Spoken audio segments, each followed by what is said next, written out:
Hey everybody, welcome to the Dungeoncast. I'm Brian. And I'm Will. This is the podcast where we talk about everything Dungeons and Dragons, and today we're talking about fighters, specifically the Rune Knight. Indeed. 1, 2, 3, 4. Welcome, adventurers, to the Dungeoncast. Hey, Brian. Hey Will. How you doing today? I'm still cold, man. Yeah, it's still pretty cold. It's 3 episodes in a row. Just got chills in my bones. We're still in the heart of winter. I got a heater on my knee, though. True that. So today we got another Tasha subclass, and this one is of the fighter variety. Yeah. The Rune Knight is one of the more popular subclasses to come out of Tasha's Cauldron of Everything, or at least it was popular while it was still in testing via Unearthed Arcana. Yeah. Now, I've heard that it has been nerfed since, but I am not one to really mess with Unearthed Arcana. So I'm curious to know what those in our audience who have messed with Unearthed Arcana think of the changes. Either way, the Rune Knight is a fighter that integrates a very special kind of magic into their fighting style, rune magic, which, if you remember from our Year of the Giant episode, originates from giants themselves. That's right. So Rune Knights enhance their martial prowess using the supernatural power of runes, an ancient practice that originated with giants. Rune cutters can be found among any family of giants, and you likely learned your methods first or secondhand from such a mystical artisan. Whether you found the giants' work carved into a hill or cave, learned of the runes from a sage, or met the giant in person, you studied the giant's craft and learned how to apply magic runes to empower your equipment. Some quick giant stuff. Yeah. Like, is a hill giant capable of rune smithing?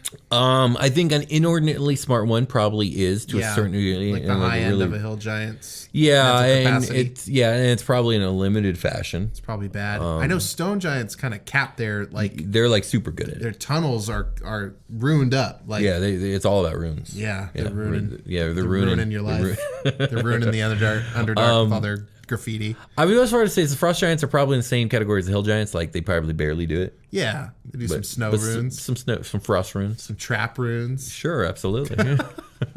So the first feature you get if you take the Rune Knight feature, which or Rune Knight subclass, which comes into play at level 3 for the fighter. First thing you get is some bonus proficiencies. You gain proficiency with Smith's tools, makes sense, and you learn to speak, read, and write giant. Because you're kind of writing in their language in a way. You really have to you can't just draw these things. You're going to stone carve these things. Yeah, you have to engrave them into objects. It doesn't have to be stone. It has to be, generally speaking, it's going to be items you're wearing. So a lot of like metal is the general idea. But I guess wood or leather. You're going to learn on stone. You're going to move up. Sure. Maybe you're going to learn on wood probably or dirt. Yeah, you're going to learn in the earth. Yeah, absolutely. Practice rune in dirt now.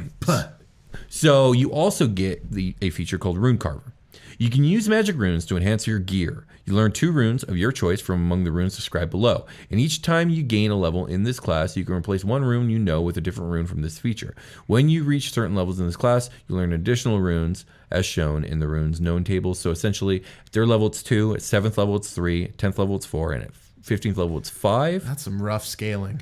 Yeah, it kind of is. I don't know. We'll see what you think of this class when we're done talking about it. But I believe there's 6 in total, so you won't get them all, if I remember this correctly. Well, just like the average campaign ends, level 10 or less. Yeah. Usually. So it's better to front load this stuff, but, whatever. Well, you get to use each of your runes once a day. So like at 7th level, you're getting 3 rune uses a day.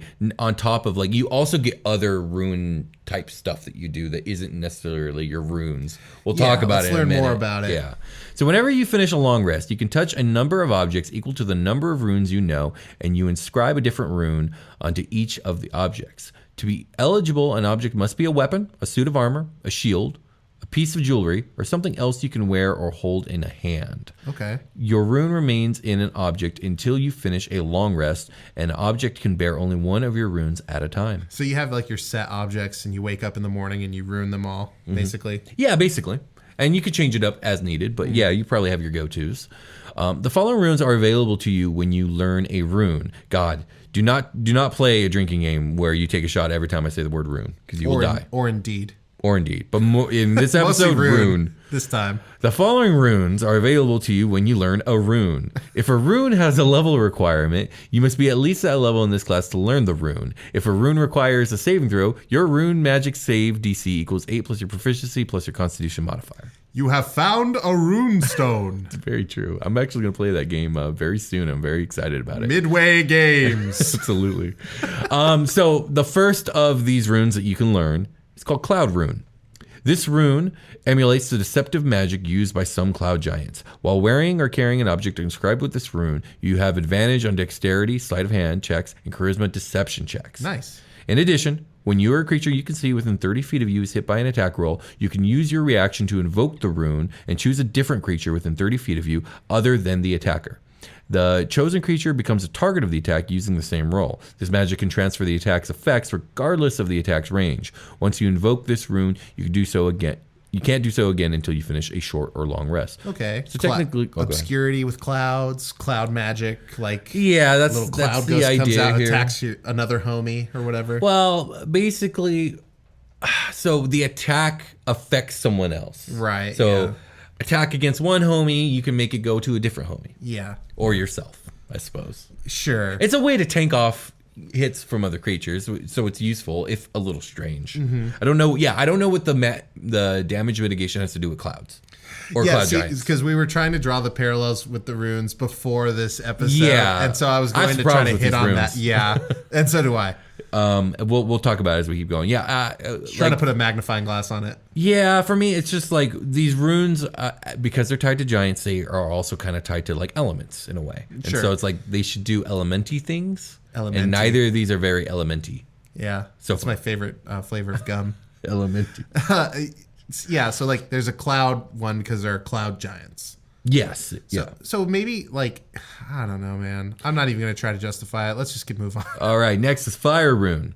This rune's magic channels the masterful craftsmanship of great smiths. While wearing or carrying an object inscribed with this rune, your proficiency bonus is doubled for any ability check you make using your proficiency with a tool. That could be useful if you're super into using tools. I think one of the main complaints about 5e is that tools are useless and no one uses them. Yeah, they're all flavor. Yeah. I mean, like they're all flavor, which is, that's fine. Yeah, I make beer tonight again. Yeah. For like the fucking fifth game in a row. Because of my double proficiency bonus, it's so fucking good. We drink better beer than normal people, maybe, even on the road. Yeah. Like, great, cool. It doesn't fucking do anything. Right, sure.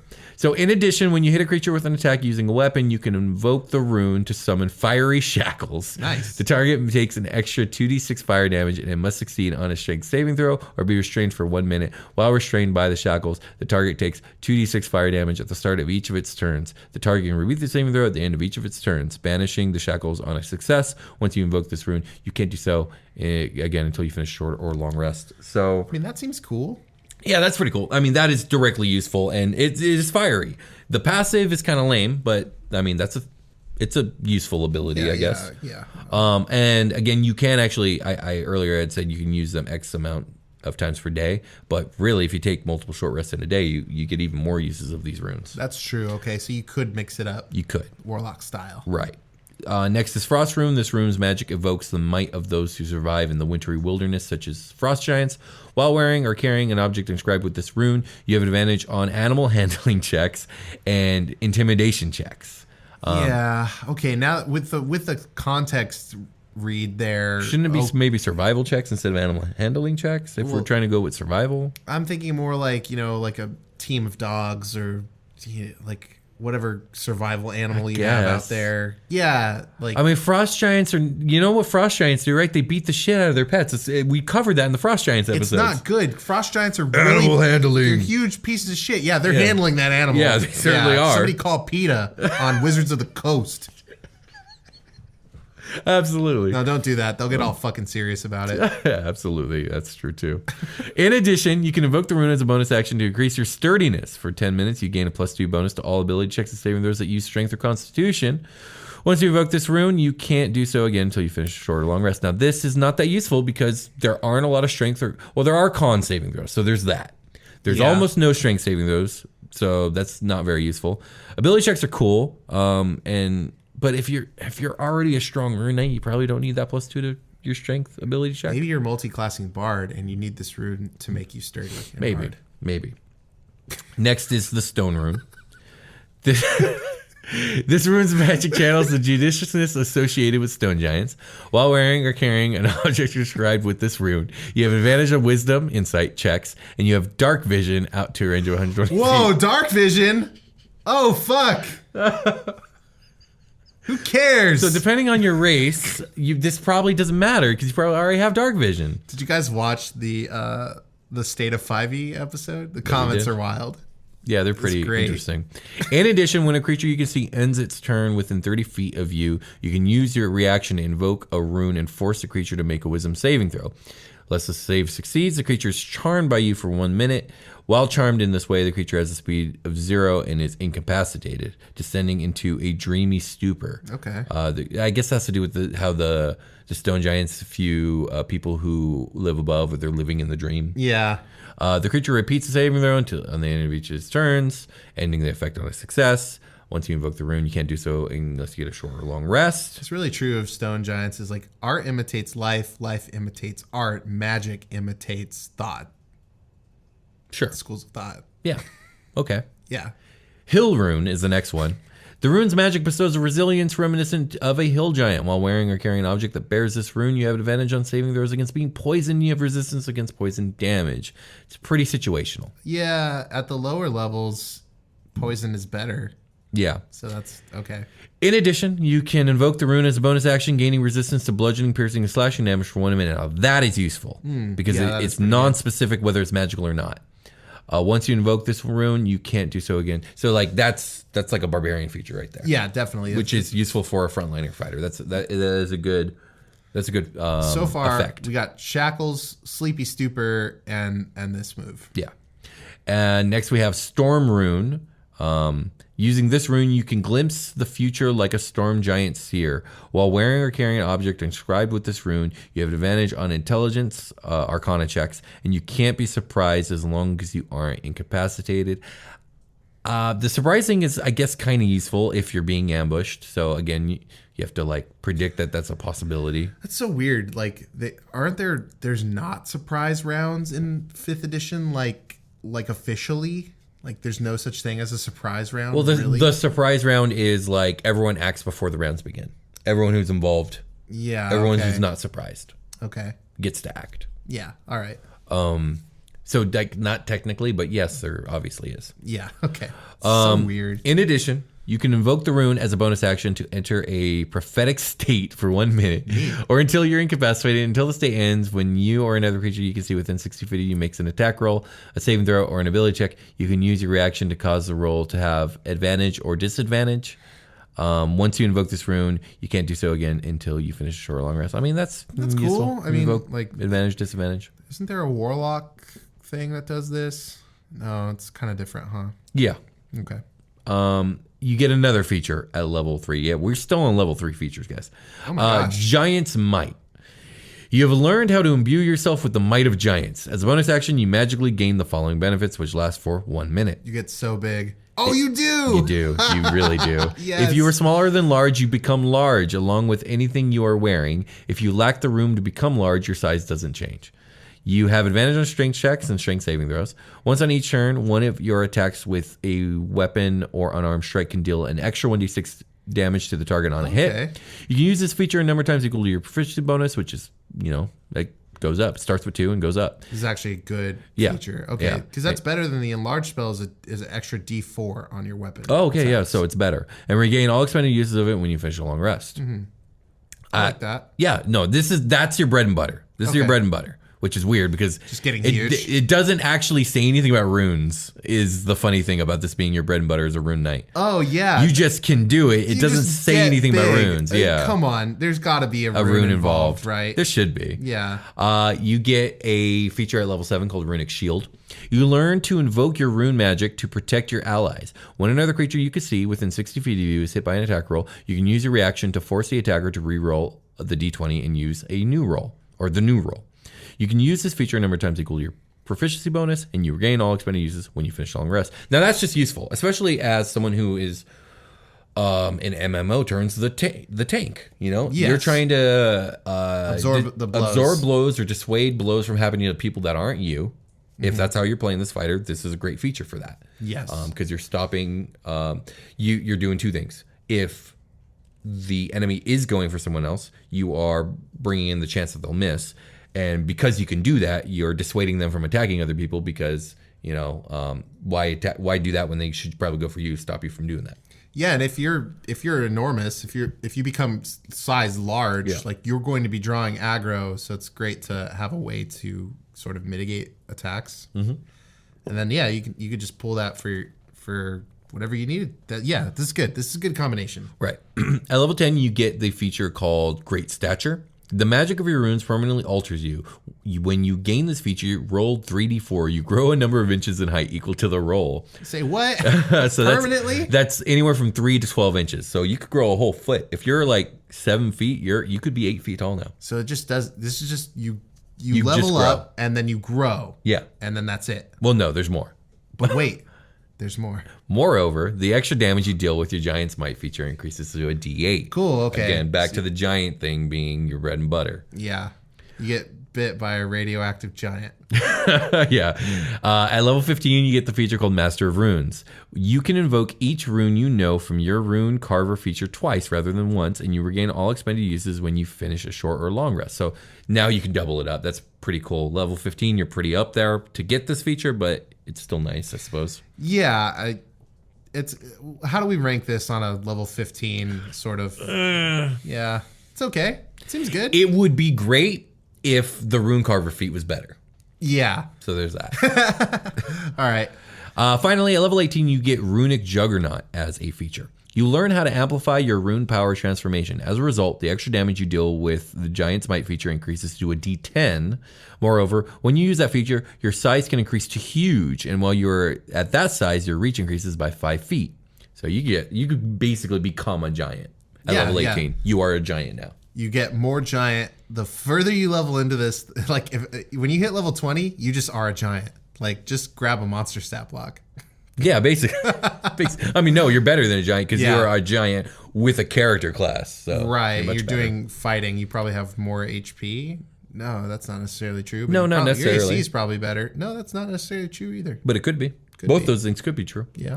Any questions about the Rune Knight before we talk about the character I built? I wish we had looked at the Unearthed Arcana a little bit to compare, but I do know that a lot fell off. Yeah. The reason that I don't get into Unearthed Arcana, it's just a personal one of like, I do not like using something that I know is temporary, and I don't like, what if I really like it and then I want to use it, but it's technically not, what's the word, official anymore. Yeah. I don't like using things that aren't official necessarily. I don't like the idea that the thing I love doesn't get used, and then I'm mad because, I think the thing that was better. And I don't like the idea of like getting into a subclass or something like that, and then it changing, and I still like it, but now I have to learn the new way, and then I start getting confused with the 2 ways that I learned. You know what I mean? I'm sure it's just a lot for me, and I'm not into it. Debate on like. So Unearthed Arcana is meant for playtesting, so they determined that it was better to go with this route and to kind of mitigate some of the features a little bit. Now that's why I wish like I had more knowledge about the first one, but I'm with you. I don't really like to look at Unearthed Arcana at all. I kind of know it's out there and it exists, and it seems cool. Yeah, right.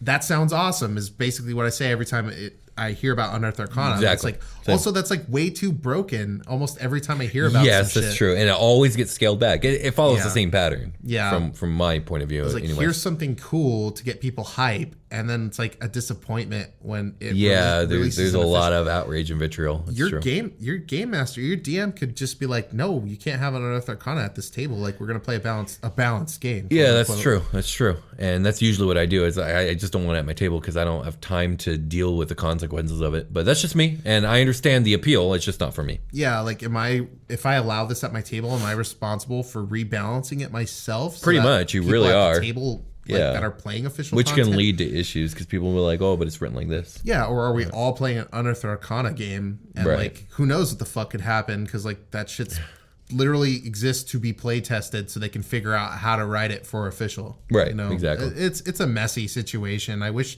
Unearthed Arcana I see why it exists. I kind of wish it didn't in a way, because of my feelings about it. Well, that's personal though. Before Unearthed Arcana, back in the 4E days, like people were pretty much in the dark about what was going to come out, and that wasn't really great. So, I mean, I appreciate that it's out. I just don't appreciate how they implement it. I don't appreciate that they go so overpowered, and then they tend to scale it back so much.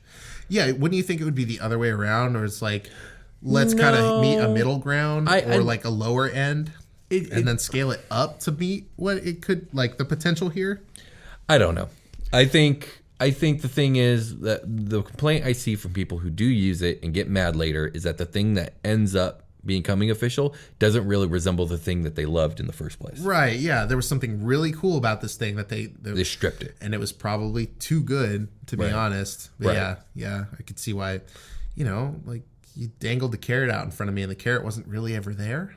Sure. Yeah, absolutely. Yeah. Why not? Yeah. So that's why it's better for me just to ignore it. Like not entirely. I know it exists. I know it's there. I just don't like take a lot of stock in it. Right. It's also why we don't talk about it on the show, because it's like, I don't want to talk about something that like isn't going to matter like in 3 months. What are we going to just speculate about it? And then, like, I mean, I guess we could, but like I got so much real stuff to cover, like, Right. Why would we waste our time? Like, it might not exist in like, a few months. Right. So. And then I had to learn it.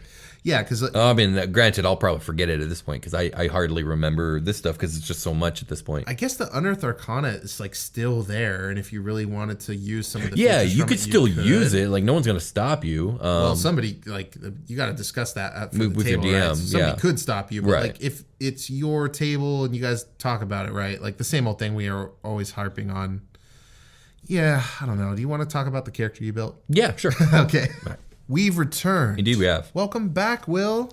Welcome back to the table. Thank you. You too. Hey, buddy, you got a character for us or what? Oh man, I slapped one together. I'm like, the core of a interesting, hilarious character is here, and I've done my best in the last 5 minutes to make it like fleshed out as possible, but I feel like I really needed a longer time with this one. But I didn't get that time. It's a little difficult to character build on this show because we don't have a game in mind. Usually that really helps guide me. For me, I just need more time. Usually I have a whole day to like think about my character and stuff, but I just didn't have that luxury this recording session, so I had to do it on the fly. But we got one, and we got one, and Brian loves him. So I built a Minotaur, Rune Knight. And this Rune Knight has one defining passion in his life, and that is to find the greatest flavors across the land and cook the greatest dishes that he could come up with, for he is a chef. His name is Chef Beef Flambe. Beef flambe? Yeah, Chef Beef Flambe. Beef flambe? Beef flambe. Flambe. Is it? I thought it was flambe. It's a flambe. Sorry, beef flambe. Sorry, beef flambe. That rolls way off. Yeah, beef flambe. Sorry, my bad. We can't. My speech broken. My speech broken. Beef flambe. So beef flambe is my Minotaur Rune Knight, and he wields a enormous trident fashioned as if it was a giant fork. And excellent. He uses his rune magic. So okay, the vague idea I have here. Well, the number one idea I have here is that the way they do runes in this game is stupid, and I want to do it better. So for me, in my head, I'm sorry, if you carve a fire rune or a frost rune or a storm rune into a thing, it should do something at least mildly flamey or frosty or stormy. Yeah. I mean, the fire one does with the fire shackles, and that's true. But like, all the passive stuff is just a little strange to me. I get the idea. I just don't like it. You could fire shackle. Brian, I just don't like it. You could fire shackle your hot like a pan to be hot. I mean, yeah, but that seems super extra and over the top. Hey man, you are. But I guess you could do it. My idea here is like, if I got an iron skillet and I carve a fire rune on the bottom of it, it should be able to heat my food.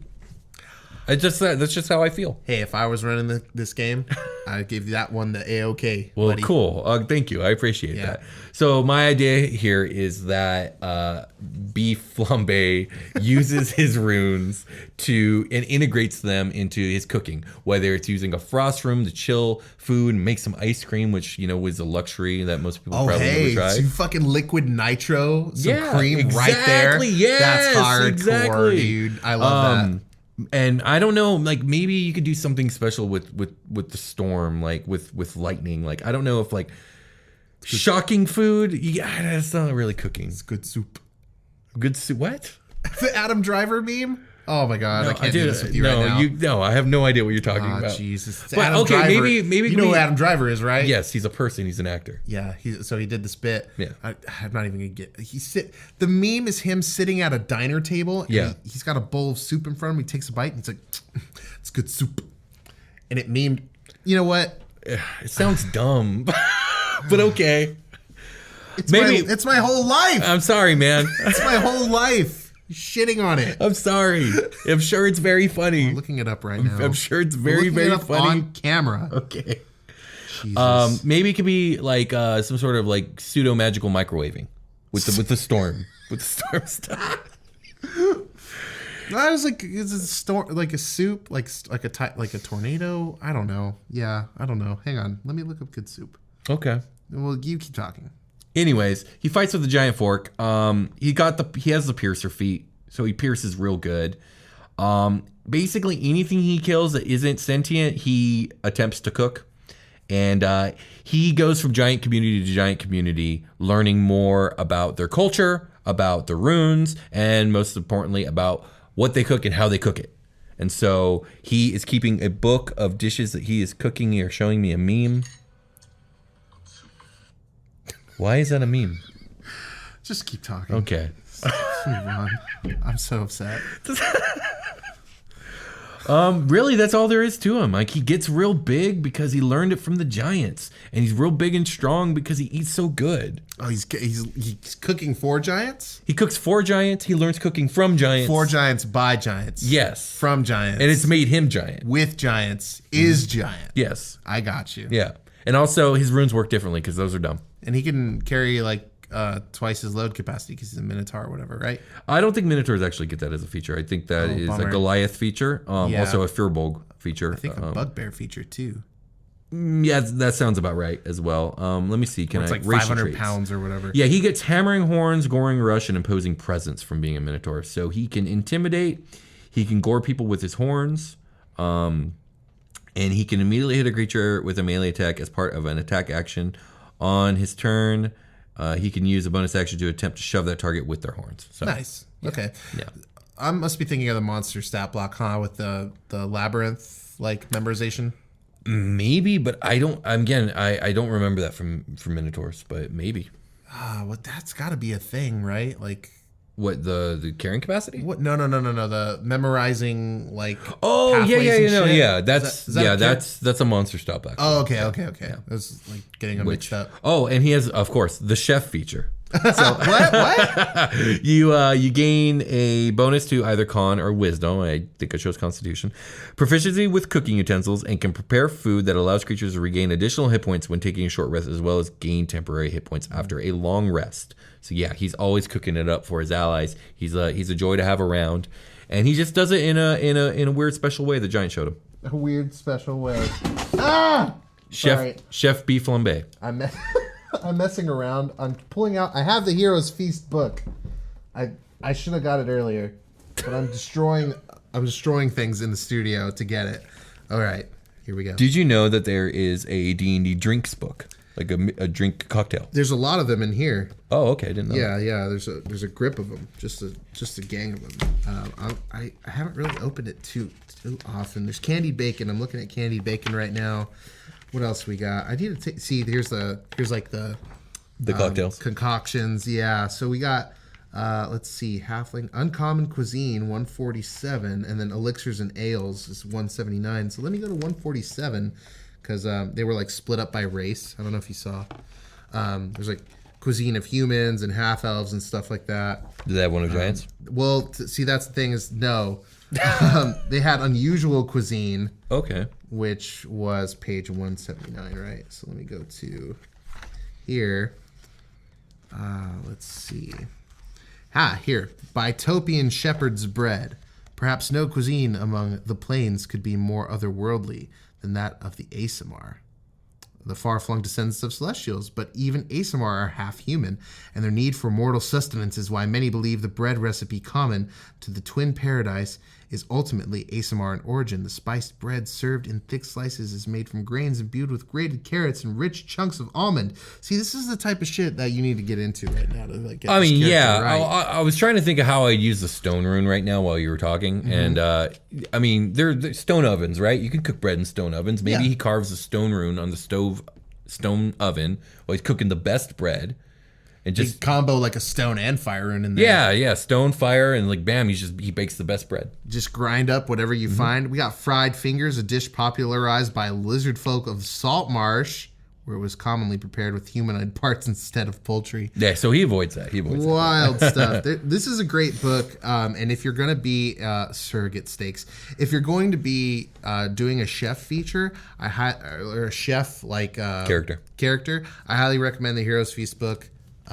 For like, it's got a lot of good lore in here. Yeah. If you're talking about cooking or anything, there's a ton of great stuff in this book. I feel like we should cover some stuff in this book. We kind of did just now, but like, sure, if you want to, we can. It's a great book. It's a pretty cool book. Actually, make the stuff in here. It's a real recipe like cookbook. Yeah, absolutely. Yeah, it's good stuff. Get the Heroes Feast for your chef Minotaur. Yeah, and my chef Minotaur definitely carries around a custom cookbook. Nice. Any questions about beef flambe? No, I got it. All right. Well, then let's get ready for a long rest. All right. Hey, everybody. Welcome to the long rest. We are through our batch. We're going to get these up on Patreon. Check out our Patreon where you can check out early episodes of this show as I am able to make them done, and they're ad-free. We got this new year, The Fiend, on our hands. It's fun. It's fresh. It's friendly. It's fiendish. It's fucking dangerous.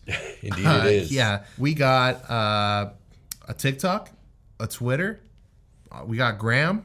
We got it. Links should probably be in the description, I would imagine. Yeah, we got a P.O. box. The address is down there too. So send us something like a postcard or whatever. I still got to go check the P.O. box for something that I think is there. So on the next, somebody let me know. So on the next round of recordings, you're going to hear some more patron shout outs from a batch we missed, stuff in the PO box. And, but like, thank you to everybody who's on our Patreon. Thank you to everybody who listens to the show and checks out Super Quest Saga and stuff like that. All that stuff really helps us out a lot. We love you and we hope you're doing well and hope you had a good holiday season, and that week between Christmas and New Year's didn't like time warp you too bad. Yeah, indeed. That's when we're recording these. I feel time warped a little bit right now. Yeah, super. Yep. And Will, you got anything else before we head out? Take off? Thank you guys for listening, and we'll call it a game. Let's call it a game. Talk to you guys next time. Bye.